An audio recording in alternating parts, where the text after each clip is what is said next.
বিয়ের দিন দুপুরবেলা আইবুড়ো ভাতের অনুষ্ঠান উপলক্ষে আমাদের হবু বউ এই সুন্দর রানী রঙের সেমি পৈঠানি শাড়িটা পরেছিল।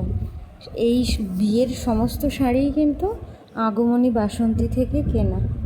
তুমি বিয়ে বাড়িতে যাই করো না কেন, ফটোগ্রাফারদের কথা তোমায় শুনতেই হবে। তারা যখন যেভাবে বলবে তোমায় কিন্তু দাঁড়িয়ে পড়তে হবে।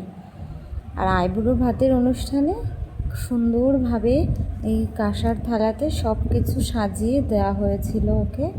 সোনার গয়নাগাটি পরে বসে পড়েছিল ও। খুব মিষ্টি একটা বউ লাগছে।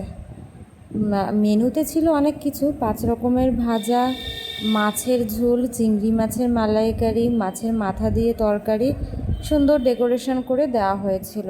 সন্ধ্যাবেলায় ছিল মেহেন্দি অনুষ্ঠান। এখন আবার বাঙালি অবাঙালি সবাই এই অনুষ্ঠানটা করে থাকে, মেহেন্দি পড়ার অনুষ্ঠান।